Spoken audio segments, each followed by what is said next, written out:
Man, that sunset is gorgeous. Grill, patio, sunset. Hard to get better than that. Unless you're browsing Carvana's inventory while you soak it all in. Oh, burger time. So sit back, get comfortable. Carvana's got thousands of cars under $20,000 just waiting for you. I could stay here forever. Carvana, where car buying meets comfort, meets convenience. Download the app or visit Carvana.com today. That's not just the sound of that first sip of Morning Joe. It's the sound of someone shopping for a car on Carvana from the comfort of home. That's a good blend. It's time to take it easy, like answering some easy questions to get pre-qualified for a car in minutes. Talk about starting the morning right. Just like customizing your terms so your car fits your budget. Visit Carvana.com or download the app to experience car shopping the way it should be. Convenient, comfortable. Cool. Hi, Steve. Welcome to the Growth Mindset Podcast. Thanks, Sam. Where I interview interesting individuals about their life, all the cool things that they're doing, and or maybe the weird, terrible things they're doing, and just gain some insights of what I should not do with my life. I hope I can help. Yeah. So what terrible things do you do that I should never do? That's a great leading question. Yeah. I Don't tell me anything about you. I don't care about that. Just I tell you horrible what, stuff. one of my biggest problems with my last 10 years is I've tried to be a bit of a multitasker, jack of all trades, and I think it's really important to work out what you really want to do, and just focus on it. Just become really good at that. Don't try and be good at lots of different little things, because you'll only ever get to 85%. You're better off trying to get to 100% at the one thing that you're here on earth to do.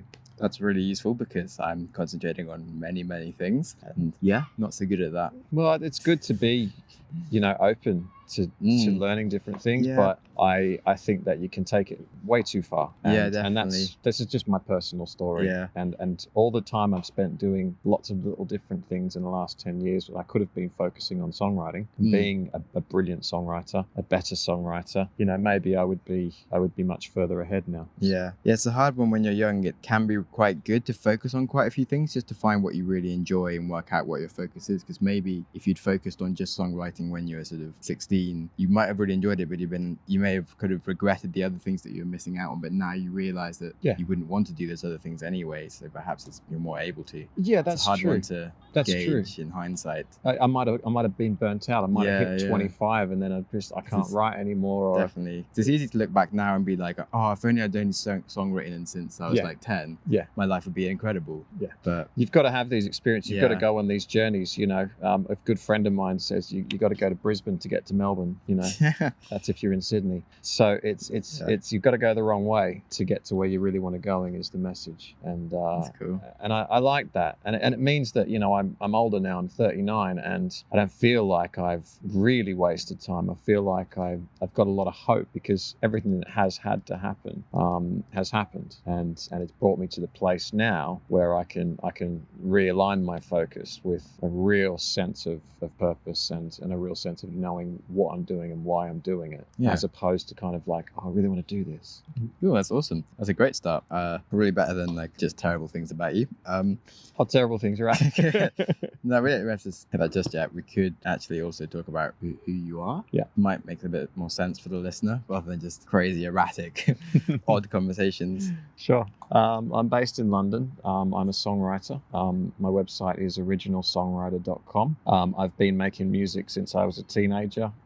It's taken me traveling. I love traveling. I've traveled a lot of places in the world. I recently shot a music video in Iceland, and it's just been put up on YouTube yesterday, so very excited about that. I'm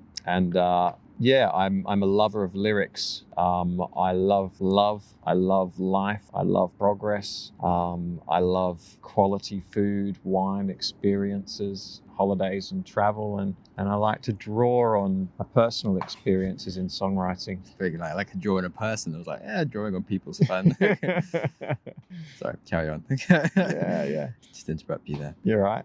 And I love writing, and I'm pretty sure I'm going to do it for the rest of my life. I'm in that place now where I've been doing life long enough to know what I want and how to go about doing it without burning out. And I'm here at this songwriters retreat this week because I like to immerse myself in different approaches to writing, different people who write, and I'm always trying to do something. Even if I'm not writing a song, I'm trying to do something which is going to support the ultimate goal. You know, it might be earning money so that I can promote songs, or travel so I can work with other writers or publishers. So you know, everything. It might be exercise so that I feel fit to sing in the studio. So everything I do, I try and go, well, how is this supporting your ultimate goal? Wow, that's cool. Good focus, as we've already touched on. Yeah, I guess I always felt like songwriting was something I wanted to do. Like a lot of, I kind of felt like I'd focused on it after I reached 30, really. Otherwise, I sort of felt like doing some other businessy things and other stuff. And maybe I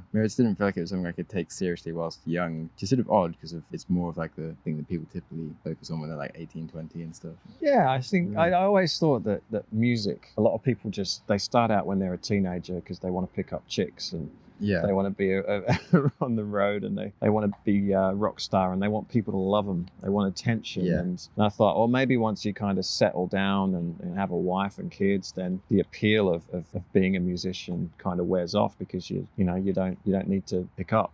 But you know, I'm long past all that. I'm still very much, music is a real part of my life. And I kind of wondered back when I was younger if it was just this phase I was going through. But now I'm 39. I realize, no, hang on, this is actually me. This is really me down to the deepest I think be level. much more mature about it as well, and not go crazy and get distracted by drugs and everything else going on in the world. True. And there are a lot of distractions out there. Yeah, absolutely. And it does seem like you have to be really lucky when you're younger, whereas when you're older, it's a bit more of you can kind of do it to enjoy and just be talented at it, and you generally have more of a network of the right people to work with, perhaps. I think there's a big thing about being at peace with yourself. I think if you are not at peace with yourself, then you are still searching, and that in itself can be a distraction, because you might be trying different things to find that peace. And I think it's good to kind of have the experience of knowing what you really want, and not knowing what's a distraction, and knowing what's being fruitful. Cool. I really noticed you seem really at peace. You just seem super chill and kind of happy to go with the flow if it's to do with songwriting. And sure, mate, love it. I just love it. I mean, it's weird, this retreat. It's not really what I expected. I won't go into detail, but I think that adapting to any situation is a good thing. In some situations, some people might go, I quit, this is ridiculous. You know, but there is value in every situation you find yourself in. You just got to extract that value. You've got to make it work for you. So my approach this week has been different to what I thought it'd be, but it's been really fruitful. I've written a couple of songs. Wrote a song yesterday and a song this morning, which I really, really like. I think they're good. And you know, I might be going, I could have spent this week doing something much more productive or whatever, but you know, it only takes 10 minutes to write a song that could change your life. So you're always in that place. It doesn't matter whether you're a place that you want to be or not. You know, you're always in a position where you can allow that to happen. Cool. I've had a great week, man. And I like the song lyrics that you wrote that I then adapted. Yes, Sam wrote some music to my lyrics, which was great fun. It's really nice. Really lovely. Really lovely. Enjoyed that a lot. See if we can record that and stick it at the end of the podcast. That'd be nice. Cool. The finger picking, the guitar work that you do is really lovely, Sam. It's great. I wish I could play guitar like you. That'd be very nice. I wish you can play for me, definitely. Play guitar in time. I wish I could sing like you even more. Jeez, that would be good. Yeah, I love singing. It's great. Oh, me too. I just need to be good at it. Yeah. So it's funny because we also ended up in the same collaboration group, three of us, another girl called Alison. And so for some reason, we've kind of kept ending up with working with each other all week, which has been cool. It's been really good, man. It's been good to get to know you. Yeah, definitely. So one thing about you is you are in a cover band. Take that. I am. I'm in a Take That tribute band. We're called the Take That Experience. The website's thetakeThatExperience.co.uk. I play Howard. He's the dancer one. He's not one of the most popular, well-known members of Take That, but I like my role. I've been doing that job for 10 years. We do about 100 shows a year, and it's well paid, and I have a good team of people around us, and it's good. good. Off to a gig tonight, actually, in Bognor. So that should be good. Wow. And that's what keeps me out of a day job, definitely. Just gigging on weekends means that I don't have to work in an office during the weeks, and I've got time That's to awesome. do other stuff. I've got time to write, and I've got time to organise my life during the week and come to things like this. Cool. So you just got like poached for that job because of your voice, or did you apply? No, I auditioned. Yeah, Yeah. I saw a casting call online, auditioned, got the job. Wow. It was great, really good. I was doing a musical in LA Yeah. about 10 years ago, and the budget for that show ran out, and I was sent back to London, and I had nothing on. I was just like, I was really devastated. The producer said, yeah, we're not going to keep going, and I was like, oh no. And then I applied for this Take That job, and that just kind of took over. The musical kicked back in again. We actually took it back, took it on stage in LA, and then did a 2-week run in North Hollywood. So I was doing both jobs at the same time. But in the last few years, the Take That thing's really taken over. This summer's crazy. I'm off to Norway next week. I was in Spain last week. Cool. So we do a lot of traveling, cruise ship work, and Oh, nice. yeah, it's Do you good. do any festivals and things, or do they only want like the real Take That? We do like there's occasionally there'll be an outdoor festival for tributes Yeah. where they'll put like other tributes on. That'll be the whole Wow, concept. That's awesome. So It's you get good. like a 60s version of a festival, but It's great. There's one in Somerset called Summer Rock, which happens every Yeah. August. We headlined that last year, and that was amazing. There's photos of that on my Facebook page. Just Cool. like thousands of people, and it's I totally great. want to go to one of those festivals. Yeah, well, Summer Rock's I think the best one. There's another one called Glaston Budget, which I've never been to. We've not been invited to play that one, but I hear that one's pretty cool as well. That's hilarious. Yeah, there's a bit of a scene. It's Yeah, that'd be so good. tribute bands. I'm from Australia, and in Australia, at least when I was growing up, tribute bands weren't really much of a thing. I think Australians really got it, or they thought it was a bit Yeah. cheesy. But I applied for this job, this Take That. I auditioned for it. I didn't realize. I thought, oh, that'll be a nice job. Yeah, I'll do a few gigs here and there. Yeah. And I didn't realize in the UK the tribute scene is massive. Yeah, it's pretty big. It's enough to keep me, employed, and as a member of a 5-boy band, Yeah. it's great. We do a lot of shows. We work really hard. It's a lot of late nights and traveling, but I'm really, really lucky to have it. It's a job I didn't really know how much I'd love, and Yeah, now I do. was going to ask, like, sort of, is that something that you ever aspired to do or something? It sounds like it just randomly came out of the air and happened to be perfect. And I was always performing. I've been in bands and gigging, all my life. So for me, this was about making money out of performing. Yeah. So that's why I went for it. It's repetitive, there's a lot of boredom in doing the same stuff all the time, but yeah, it's been good never for like me. you're changing your Yeah. repertoire that much. Or... It's been good for me to learn to be kind of content with instead of moving to the next thing all the time, you just perfect Well, I guess what you do. in the last 5 years, Take That have actually come back and released new albums. So has that been like pretty useful for you guys in terms of Yeah. other stuff to do? And When they're busy, we're busy. Yeah. And they've really kicked back in. I think they've got a new album coming out this year. They'll be back touring again next year. cool, and you can go and hear the Take That tribute. Yeah, we love it. It's really good to take that experience. So come and check us out in a town near you, Bognor tonight. That's so cool. So do you guys have like a high turnover of members? Because obviously anyone can just leave and get replaced because it doesn't have to be the actual person. Or do you guys are you pretty safe? I think there's much less turnover than most bands. Yeah. It's a pretty stable group. I've been in it for nearly 10 years. 2 of the other guys have been in it longer than me. Yeah. And so since I've joined, there's been 2 changes, Gary and Robbie. So it's Of course. yeah, it's pretty stable, to be honest. So we all Yeah. know each other very well. It's some kind of weird, messed up marriage that we've got going on. Yeah. That's kind of what they say of all bands. It's nice. We've got a great manager as well. His name's Paul. Yeah. He's a great guy. He's been with it from the start, and he does a good job. Keeps us together. Yeah, that's so cool. Random. So do you meet a lot of other tribute bands whilst you're going around and things? Yeah, sometimes. I think the best tribute I've seen was a Pink tribute. Her name's Vicky Jackson. Pink. Wow. She was absolutely incredible. Just looked and sounded just like her. To be honest, there's some average tributes out there. So when you come across one that is incredibly impressive, check out Vicky Jackson. She is born to be a tribute. Maybe she's born to be Pink herself. I don't know. She's really good. She's Yeah. brilliant. Yeah, is it hard when you kind of can get so much stage sort of presence and crowd to come listen to you when you're performing someone else's songs and then you want to perform your own and then it's hard to... You know what?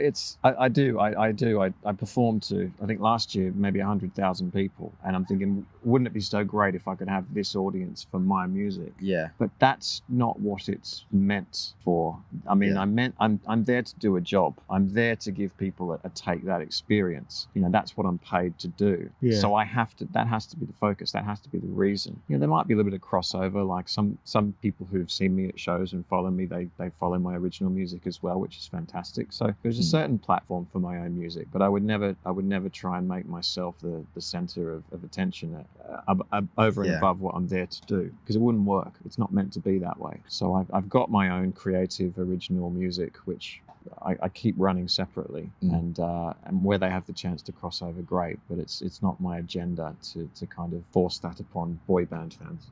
Sure. It's different music anyway. Okay. What would be your top tips for anyone who is in a band, whether a cover band or not, just for like keeping sane, going on tour and optimizing life, that kind of thing? Or common mistakes? There's so many different ways to get down the mountain, isn't there? Yeah. I mean, How do you do it? How do you like optimize it for yourself? Well, one thing I did, I remember having this conversation with a few of my friends. I was in a band coming out of high school, and back then everyone's like, just go for it, just follow your dreams, just give it everything.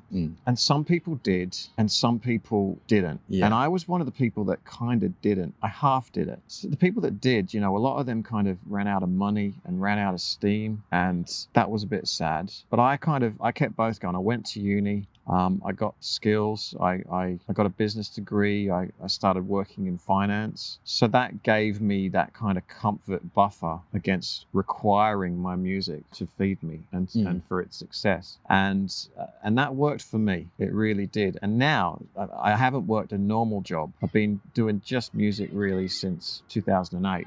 2008, I was working in finance. I was temping, and then there was the crash. So I was one of the first to go, and that was the best thing ever.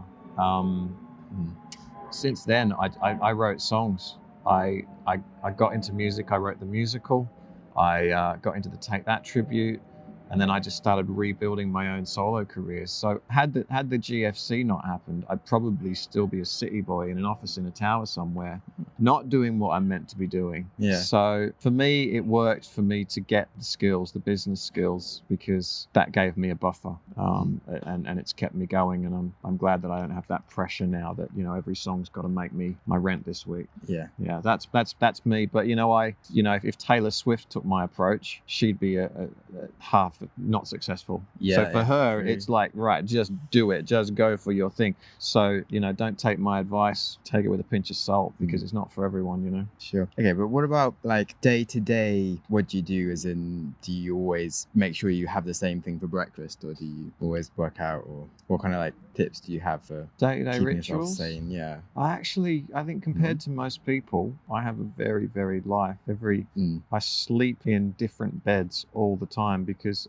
I've got two flats, one which I own, one which I rent in London off a friend, and I use them both for Airbnb. So I live in them when they're empty, and I rent them out when people pay the money. So I'm constantly traveling.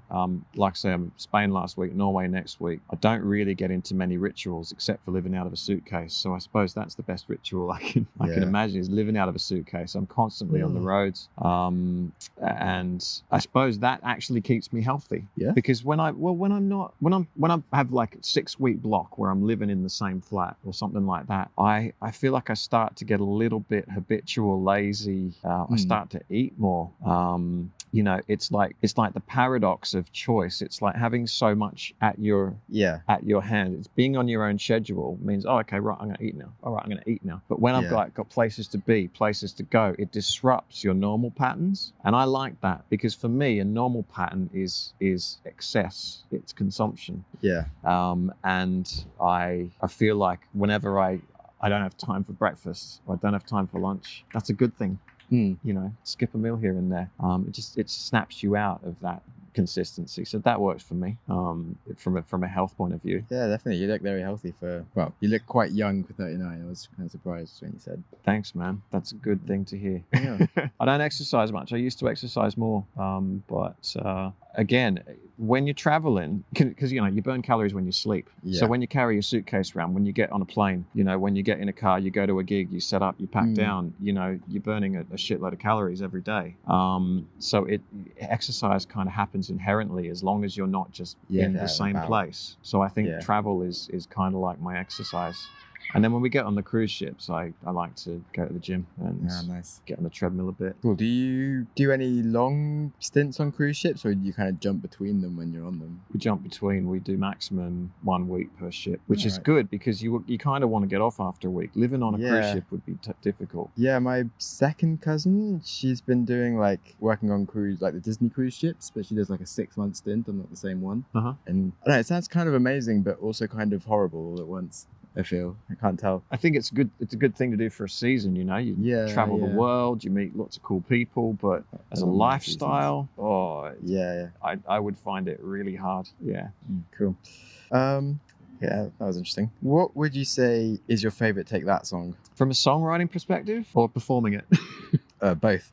As in one than the other. Okay, so from a songwriting perspective, I think Rule the World is an incredible song. And I also think Greatest Day. These are just big, awesome tunes. Plus, there's a song called Let in the Sun, which was on their second to last album. That song. You know that song? Yeah. This is the thing, because no one really knows it. It never really charted, but it's it's an epic tune. So, but then sadly, there's been a lot of tunes which I really dislike that Take That have put out in the last 10 years. So from a songwriting perspective, some of those ones, Patience, when they came back, lyrically, Patience is an incredibly strong song. If you kind of just always sung along to Patience and enjoyed it as a song, great. But next time, focus on the lyrics because it's really, really well done. Performing, I love Pray. It's got the kind of that just 90s cheesy boy band dance routine, and it just feels cool to dance it. So it's pretty good. And then they did a cover of How Deep Is Your Love, the Bee Gees song, and awesome. I love singing that one. It's got beautiful harmonies. It's just got swelling harmonies all over it. So can you get away with doing the odd other cover that Take That haven't done? If you felt like doing a different Bee Gees number one night, could you maybe do one just for fun? No, we always do what Take That have done. I mean, Take That covered, they did a Beatles medley. Cool. And so we sometimes do the Beatles medley, but only because Take That did it. Yeah, sure. I think it's nice to have that rule. I think it's nice to go, sense. You know, when you come to see Take That, there's going to be some connection to what they've done in the past. Yeah. Definitely. Okay. What would you say has been the biggest challenge for you, aside from focus, in the last 30 years? Biggest challenge? The hardest thing you've ever done? Relationships are tough.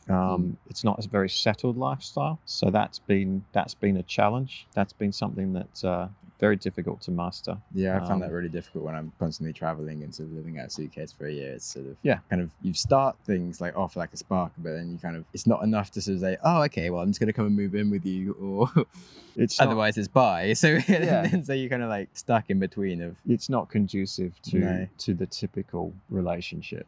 So I'd say that's probably been my biggest challenge. Yeah, without going into any more detail. Yeah, no worries. Okay. What's your favorite question to ask people if you're sort of, so I guess you meet lots of new people and having the exact same conversation's kind of annoying. So what would be your favorite starter? It's true. It gets annoying. Small talk, constant small talk. It does get really annoying. I don't really ask questions. I get asked the same questions all the time, but. What's the favorite question that people ask you? Or yeah, actually, it happened a few weeks ago. What was the question? I've probably forgotten it now. But some woman after a show, we do photos and stuff, and some woman asked me a question. I'm like, I never get asked that. Thank you. Sorry, I can't remember what the question was now.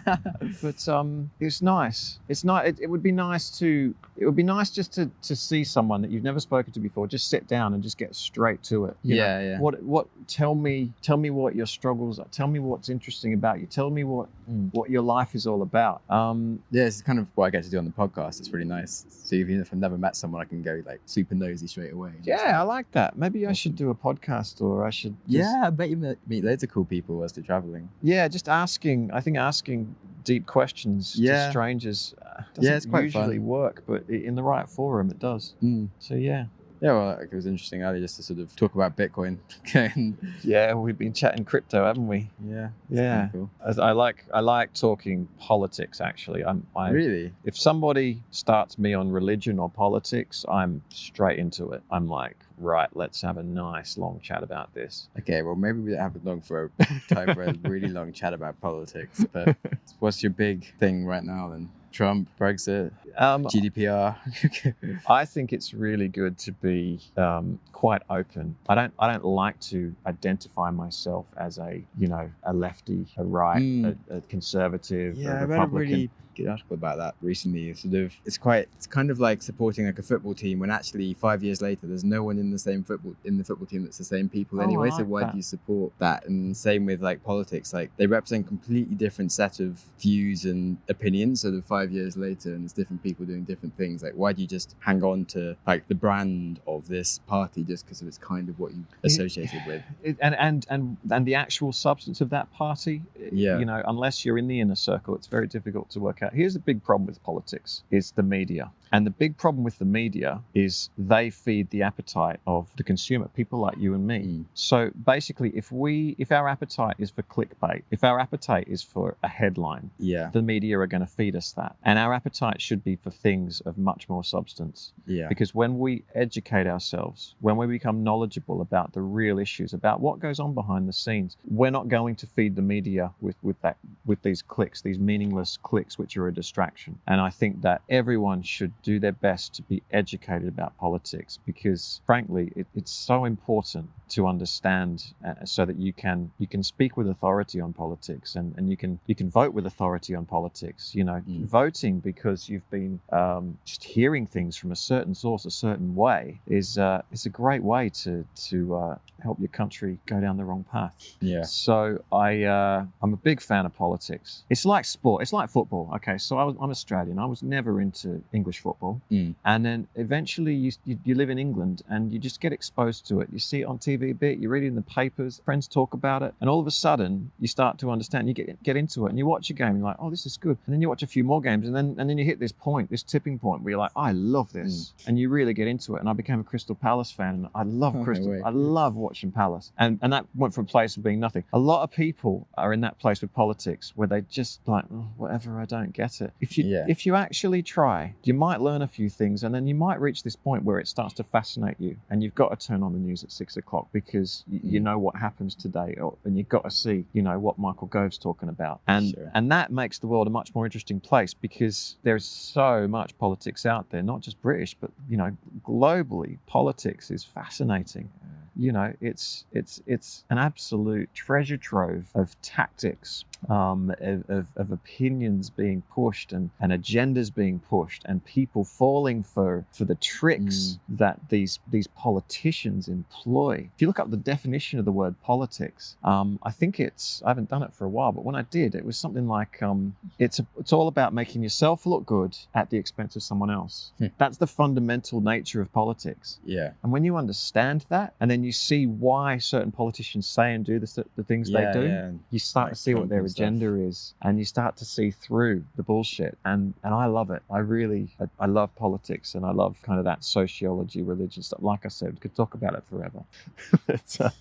Yeah. I guess I get really frustrated by like politics and some sport, in that I find it kind of a little bit helpless to be able to make much difference to it, and there's this constant stuff and there's always something going on that's annoying you, and I don't like talking about things that annoy me if I can't change them or control them. Good point. And so politics, I feel like if I constantly have discussions on politics, I'm just sort of wasting my time if I'm just coming to conclusions about something and like, let's all decide to support this, but then it doesn't make any difference, and so I'm like, I could spend my time doing something else. Politics is not meant to please. It's meant to placate. It's kind of meant to annoy you, because every single person here sits on a spectrum between rich and poor. Yeah. And if you're a rich person, you should expect that things aren't going to be perfect for you. If you're a poor person, you should expect that things aren't going to be perfect for you. It's about compromise. There is compromises inherent within politics. And I love the Westminster system. I love the British politics, because it's always this, okay, so you've got your basic left and right, and they're quite central, and they're quite right actually relative to the rest of the world. But the electorate, the voters will take a step in one direction and they'll go, okay, let's go over to the left a little bit here. And they'll try that out. And then there'll be a whole lot of people disenfranchised with that. So then we'll have another election and they'll go, okay, let's go over to the right a bit. And then everyone will be disenfranchised. Go, oh, we're going too Tory now. Let's go back to the left. And it's just this self-equilibrating, continues to balance the interests of everybody. And I think that it's not as bad as a lot of people think. People say, oh, this country's just run by the rich and the right wing and the Tories. Oh yeah, there's so much clickbait. And whoever the next Labour leader is at the next election will be the next Prime Minister. I mean, it's not as bad as people say. It's not. The people that can be represented and are represented, but they're not overrepresented in the sense that, we're not going to go so far to the left where we realise that this is a massive mistake as well. We're not going to go so far to the right where it self-equilibrates. Hopefully. Yeah. I think it does. I think history has shown that.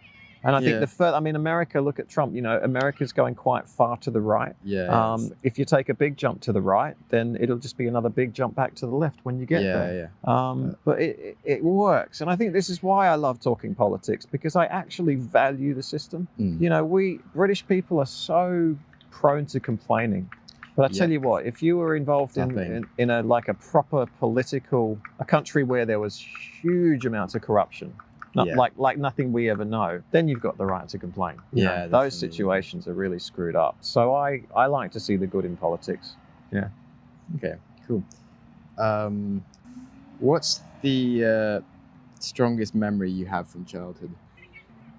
I don't know. I mean, I grew up in Australia. I spent a lot of time on the beach.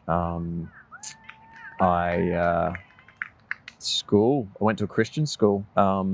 So churches. I was very much brought up in the church. So I remember a lot of that. A specific instance or a specific time, I don't know. Do you have a memory of something that you super messed up on and everything went badly, or? I'm sure there's a good answer, but I hadn't prepared. Did you ever get kicked out of school for any reason? Or? I was a pretty good kid. I enjoyed school.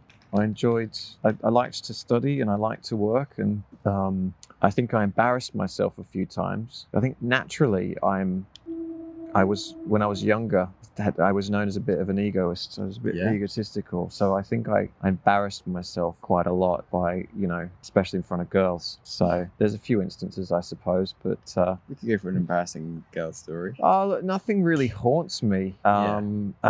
I suppose you just everyone goes through that, don't they? Yeah. They kind of try and big themselves up, and then they fall flat on their face and they get cut down to size. So I think that's great. I actually look back on that situation and I'm like, I kind of smile and laugh about it, even though it was incredibly embarrassing and painful. You kind of smile, you laugh, and this is what builds you. Can you describe the situation? It's just your typical situation. You're out with a girl. She's awesome. You're trying to impress. Yes. And you think you're the dog's bollocks. You think you're the bee's knees, and you get shot down and you get rejected, and it's really humiliating. So yeah, that kind of thing. Yeah. Okay, stop pushing then. Yeah, sorry mate, no specifics. I'll delete that question from the podcast. Whatever. What do you think you'll be doing in 5 years' time? Writing songs. Good. Yeah. What's the kindest thing anyone has ever done for you? Kindest thing. My mother is a fabulous person, and I think the kindest thing she ever did for me was raise me. Raise me and my sister. She put her heart and soul into our family, and it's not one single action. It's 20 years worth of love and dedication. So gotta say, my mum, she's an absolute gem. She's brilliant. Cool. Dad too, actually. He's in a very different way. He's a very kind and beautiful person. My mum and dad clash, and so they should. They're so different, but his way of showing love is very different. But I really admire him as well, definitely. What do you how does it work, your family dynamic, now that you're here? Do you still see them a lot? Yeah. I tend to go back every year to catch up with the family. My sister's got a few Christmas kids. and stuff, or is Yeah, that like New Year. busy time for you? Usually gig in Christmas, New Year, so I'll go in January. Alright. Yeah, so I'm back there. Plus, I got some really good friends there, some songwriting buddies as well, Cool. that I get to catch up with every time I'm back in Australia. So it's always good for collaborating. And yeah, I like to go home, go to the beach, get some sun. Yeah. Well, do you have anything you want to ask me? I really don't know that much about you, Sam, and I suppose it was when you first said let's do a podcast. I'm like, how's that going to go? Because we don't know each other that well. So yeah, I'd like to know, if I was interviewing you, what topics would really get you going? What are your two strongest passions, I suppose? Yeah, well, I guess like why I started the Growth Mindset podcast is I really I hate waste, and I feel like people have so much potential if they kind of directed their energy properly. So I love optimizing people for whatever it is they want to be doing and like helping them do awesome stuff. So I'm always, as soon as someone says they're starting a new project or they've got an idea, I'm always like, yeah, let's talk about the idea and like, how are you going to make this happen? So I'm always keen to help people do things. And then I kind of just like business, and which is sort of usually solving a problem somewhere in the world and optimizing something. So I kind of just like doing lots. Also sport. So businessy type things. Yeah. Like, and I'm looking over your shoulder. I saw you coding. Are you a coder? Yes. Excellent. So is that a passion? Is that something you like doing? Yeah, I've got quite into that. So I was coding an arbitrage bot for Bitcoin. Sorry, I have no idea I know what Bitcoin is, but what's so arbitrage is where you, let's say you can buy Bitcoin on one exchange at like £7,000. On another exchange, it might be £8,000. Right. Which is like, doesn't really happen anymore, but like on a much smaller scale, like 7,000 on one and like 7,010 on another one. If you can sort of spot arbitrage opportunities of a mismatch between valuations, you can sell in one place and buy in the other. Oh, wow. And then like equalize transfer back when they're equal. And so you just make money. You don't really have any risk in it. So because you're just spotting price disparity between two different vendors. And That's it brilliant. does happen a lot more in some of the more closed off exchanges, like in Korea and Brazil. So you can kind of use a base exchange somewhere and then find these opportunities. And so writing a bot to sort of scan all different cryptocurrency kind of pairs across the different exchanges to see what the prices are. And then when there is one that will be more than the fees it takes to actually transfer it, you kind of buy and you sell at different places. And Fantastic.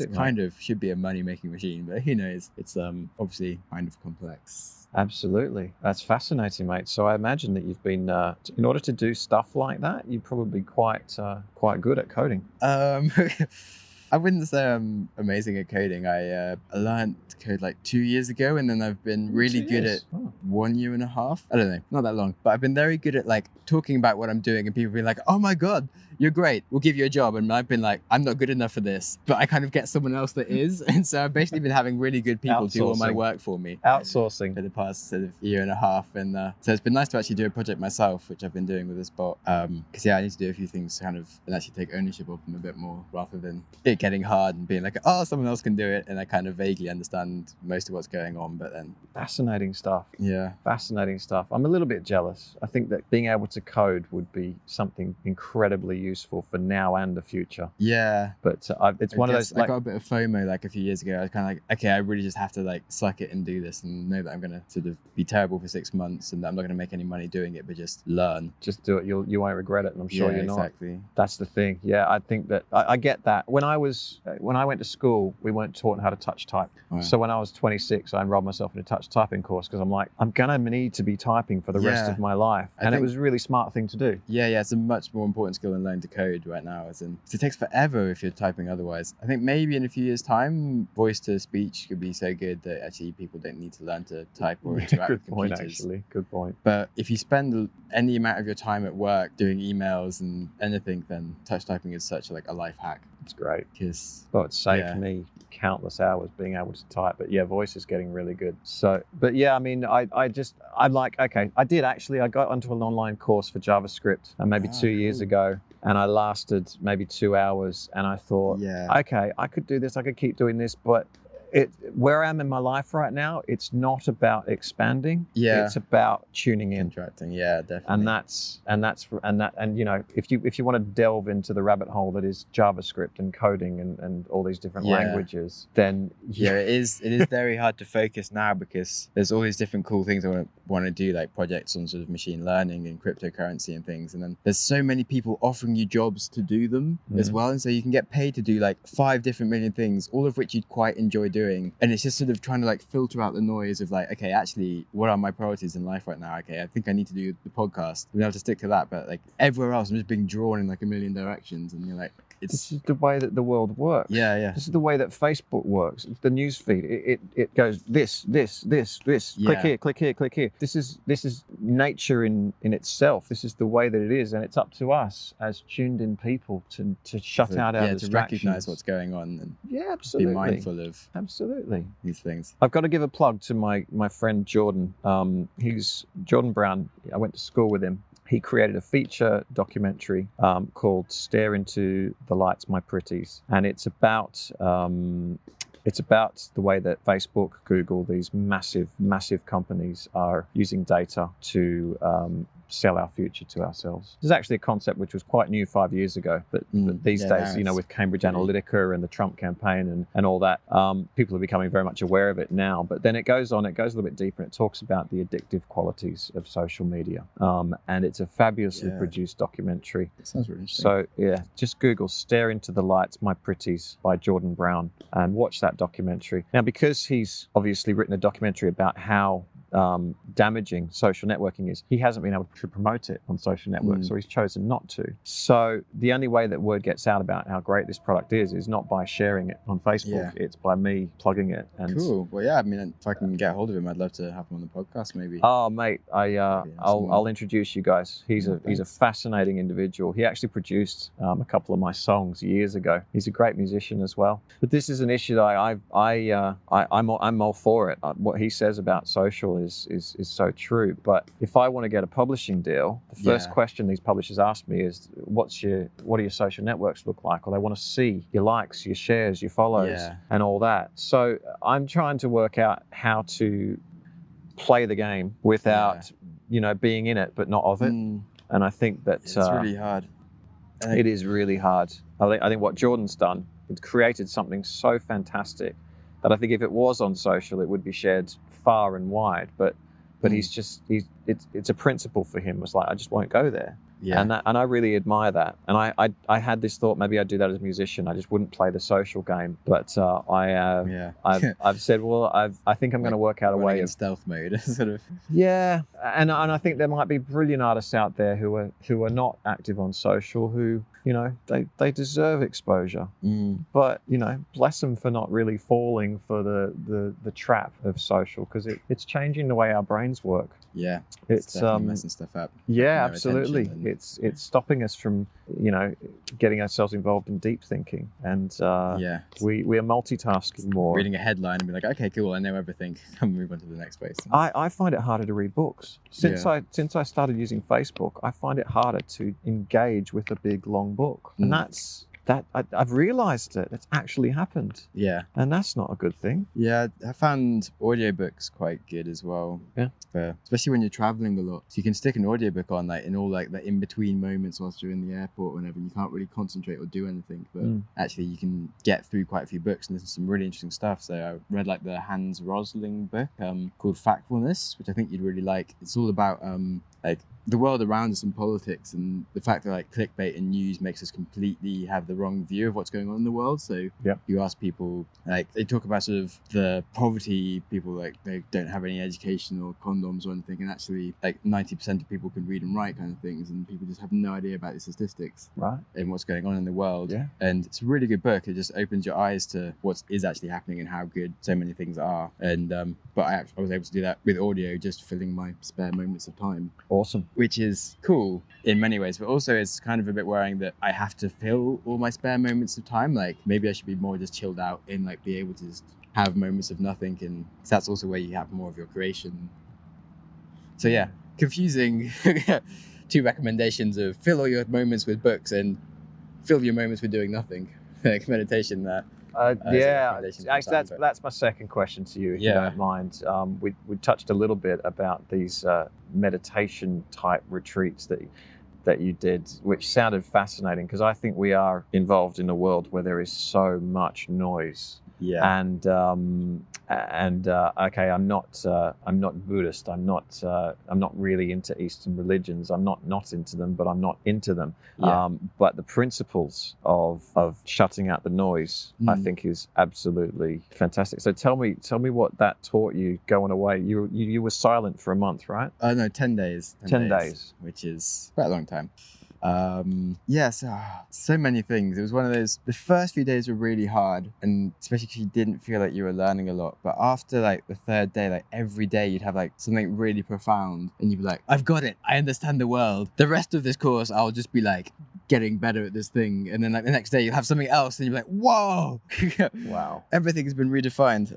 But yeah, some great stuff. So I guess one thing was, so I've had so many like ideas, and I was talking about like all these different projects that I try to do and things, and I guess because like they're my ideas, I've always felt quite a lot of ownership of them, and I kind of realized that that's really stupid, and that just sharing them and doing things with other people is more effective, and that it's more likely to get done and more fulfilling, and you don't need to be so selfish with your things, and you actually probably end up having more by sharing. Was a really kind of big realization that I realized I was kind of holding myself back and making myself unhappy about. So that was a big one. And then generally just getting stressed about anything is just stupid, and it's something that you hear all the time, like just don't get angry or get stressed, and it's easy to go, okay, yeah, it's a good idea, but to actually put that into action in certain different scenarios is just super hard. Like you feel ownership of getting angry about something, and it's just totally not worth it at all. And so I've had some difficulties trying to sort of get that into other people's thinking as such. Okay. I explain that people like agree with me, but then like they'll still sort of like get slightly angry about stuff, and then you'll be like, but it's all right, just chill, and they'll look at you and get even angry, like, okay, doesn't matter.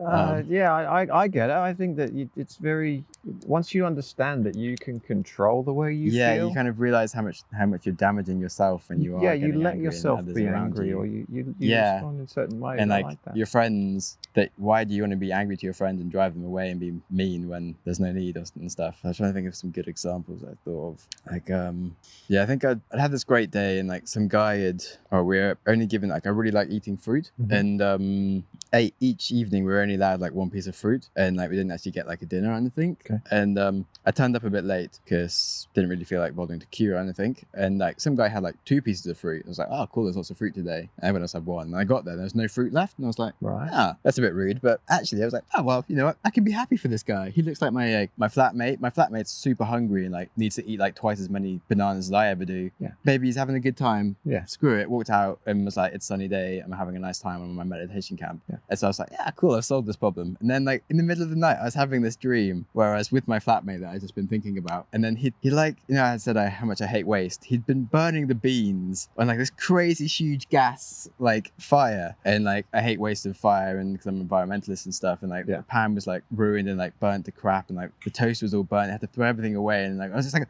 oh, what are you doing, you idiot? Oh my god, I can't believe it. This is why we can't have nice things. You're such a retard. Oh my god. And then like I woke up being like, I can't do it, I'm not a nice person. Like I'm making him feel so bad about it. And I was like, and then the next thought was like, oh, what about other things that annoy me in the kitchen? Like when idiots sort of turn on the kettle, even like, and they fill it completely to the top, and they want like 1 cup of tea, or they might even like walk away without even having anything, and they just wasted all this power, and like, oh geez, that pisses me off so much. Or like someone just, I had quite a few examples for the kitchen. It's like, wow, so much stuff stresses me out. And then like it took me a whole day to come to terms with actually why it stresses me out, and that it just doesn't matter. Because I was like, well, actually, here's my flatmate, I really like having time with him, and it's his problem if he burnt the beans. It was a mistake. He didn't mean to do it, obviously. Why am I getting angry about something that he did by accident? Like, it's just stupid. Yeah. And why am I then making him feel like a dick and like causing frustration in the relationship when there's no need? I can just be like, oh, babe, this is the problem. Well, let's just like make some more bread. It doesn't matter. And then like, okay, so some Airbnb guest comes and boils my kettle. Like, and what is the problem if they don't use the whole kettle's worth of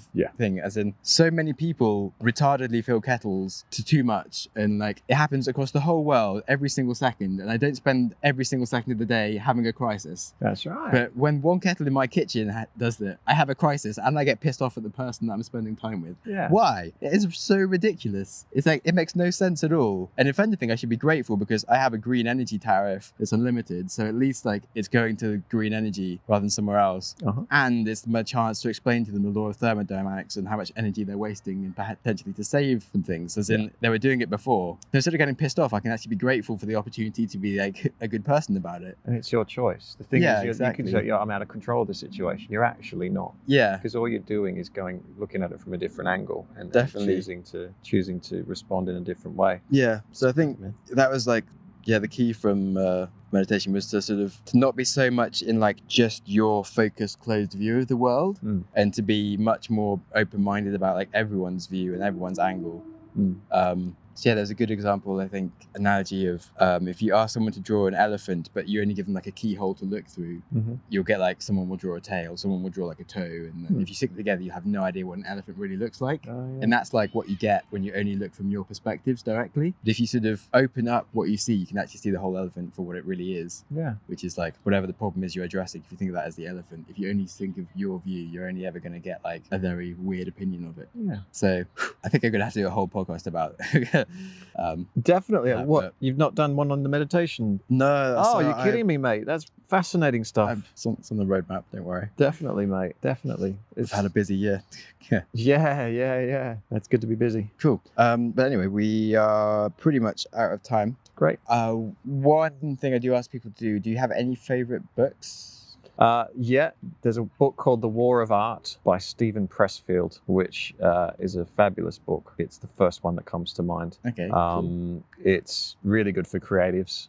It's about writer's block, and it's about seeing your art as professional. It's not just something you just kind of, muck around with. It's something that you have a purpose with. And great book, The War of Art, Stephen Pressfield. Cool. All right. And then anyone wants to like contact you on Twitter or something? Steve Kopandy, Kopandy, or just find me at originalsongwriter.com. Cool. And all my links to social are there. And love to hear from you. Please, it would really help me if you subscribed to my YouTube channel, followed me on Spotify, because the more subscribers and followers I have, apparently the more successful I am. Yeah, me too. Please don't do that if you're not into my stuff. If you like my music, please follow me. That'd be great. Cool. All right. Thanks so much. And that's the end of the podcast.